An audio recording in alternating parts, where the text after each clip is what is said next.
नमस्कार मित्रों, महाअतिथि YouTube channel में एक बार फिर आपका हार्दिक स्वागत है। पिछले वीडियो में हमने स्वाधीनता शब्द और उसके भाव के इर्द गिर्द जो विचार किया था, उसी की निरंतरता में आज मैं पर्यायवाची शब्दों का किस तरह से भाषा में विकास हुआ, इसे लेकर एक संभावना मूलक विमर्श आपके सामने रखना चाहता हूँ। हमें यह जानना चाहिए कि भाषा में जो शब्दों के पर्यायवाची होने का विचार है, उसका भी रहस्य क्या है। यूं तो कथ्य के निरूपण के लिए कई बार हम पर्यायवाचियों का सहारा लेते हैं, लेकिन यह भूलना नहीं चाहिए कि कोई शब्द दूसरे शब्द का वस्तुतः या तत्वतः तात्पर्य प्रकाशित नहीं कर सकता, अर्थात तत्वतः पर्यायवाची होना संभव नहीं है। बस काम चलाओ पर्यायवाचिता होती है। क्या यह संभव है कि किसी भाषा में किसी अर्थ में एक से अधिक शब्द प्रचलित हों और उनमें सूक्ष्म अर्थ भेद न हो? कई बार इस मंच पर इस विषय पर संभवतः चर्चा भी हुई है। कवियों की दुनिया में हम देखते हैं कि कवि जो प्रसंगानुकूल एक ही अर्थ के, एक ही पदार्थ के अलग अलग वाचक शब्दों को बहुत विवेक दृष्टि के साथ विनियोजित करते हैं। कहाँ उन्हें नंदलाल कहना है, कहाँ उन्हें यशोदा नंदन कहना है, कहाँ उन्हें कृष्ण कहना है, कहाँ उन्हें गिरिधर कहना है, सबका स्थान नियत है। कहाँ रघुवीर वधु कहना चाहिए और कहाँ जनक लली कहना चाहिए, सबका स्थान कवि का विवेक निर्धारित करता है। जहाँ कोमल प्रसंग हो, वात्सल्य प्रसंग हो, वहाँ जनक लली, और जहाँ दुर्धर्ष संघर्ष का प्रसंग हो या कठोरता का प्रसंग हो, कठोर भाव हो, वहाँ रघुवीर वधु ही चल सकता है। इसी प्रकार जहाँ कठोर जिम्मेदारी का निर्वाह हो, वहाँ गिरिधर चल सकता है, और जहाँ वात्सल्य का प्राधान्य हो, वहाँ नंदलाल यशोदा नंदन आदि चल सकता है।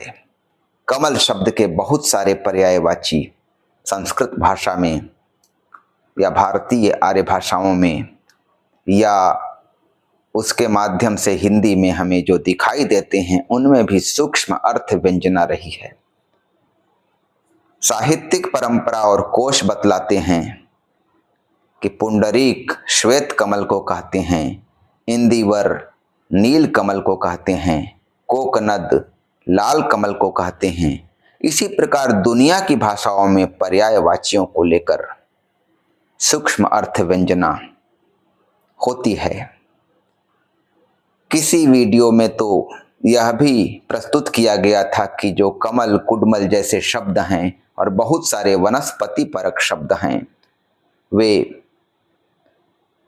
आर्य भाषा परिवार में अथवा संस्कृत में मुंडा परिवार या ऑस्ट्रो एशियाटिक परिवार की भाषाओं से आए दिखाई देते हैं। तो भाषाओं का जो आदान प्रदान का सिलसिला है, शब्दों का जो आपसी आदान प्रदान करके भाषाएं जो पारस्परिकता में अपना विकास करती हैं, उसी प्रक्रिया का एक आयाम है भाषा में पर्यायवाची शब्दों की अवस्थिति। भाषा में जो किसी एक ही अर्थ में अलग अलग शब्दों की अवस्थिति दिखाई देती है, यानी पर्यायवाची शब्दों की भरमार, उसके पीछे का रहस्य क्या है, इसे समझने के लिए हमें भाषा की विकास प्रक्रिया पर दृष्टि डालनी होगी।